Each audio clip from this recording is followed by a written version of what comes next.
Totoo ba ang salitang karma? At dapat ba itong gamitin ng mga Kristiyano?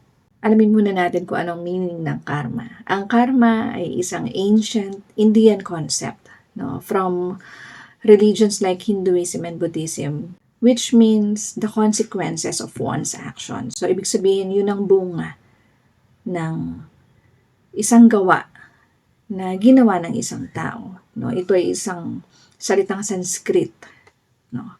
Bilang isang Kristiyano, dapat bang gamitin ang salitang ito at ito ba ay may katotohanan sa buhay ng bawat tao? In the biblical concept, meron tayong counterpart siya, no? And we call it the principle of sowing and reaping. And yes, the principle of sowing and reaping, pagtatanim at pag-ani ay isang katotohanan sa buhay ng isang tao. No, it applies to different aspects of life. Sa marriage, sa giving, sa actions, sa decisions, no, na kung ano ang itinanim mo, yun ang aanihin mo. Nagtanim ka ng pagmamahal, aani ka ng pagmamahal. Nagtanim ka ng kalokohan, eventually aani ka ng kalokohan. Nagtanim ka ng panggugulang ng tao, aanihin mo yun darating ang araw. Nagtanim ka ng pagbibigay o kung anumang kabutihan sa ibang tao, aanihin mo yun. At kung hindi man ikaw ay aanihin yun ng iyong mga mahal sa buhay. Ngayon, ang principle na ito sa salita ng Diyos ay totoo at buhay. Bakit? Dahil ang salita ng Diyos ay buhay.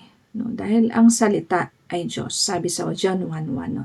In the beginning was the Word, and the Word was with God, and the Word was God. So, pinagbalibaligtad niya, no?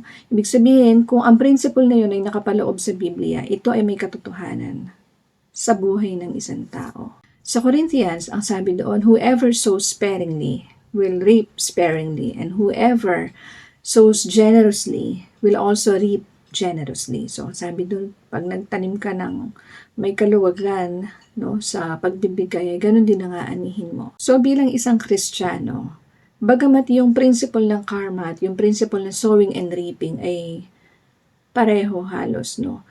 Siyempre, dahil isa kang Kristiyano, mas magkikling ka dun sa principle na bigay ng Lord. Kasi paninindigan mo yung faith mo, yung pananampalataya mo, at doon ka lang. And the whole point of this naman is, we need to be reminded na lahat ng actions natin na ginawa man natin ito ng pabugso-bugso or sinadya ay mayroong consequences yan.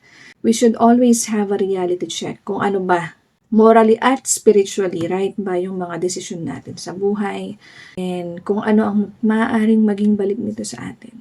So ayun lang.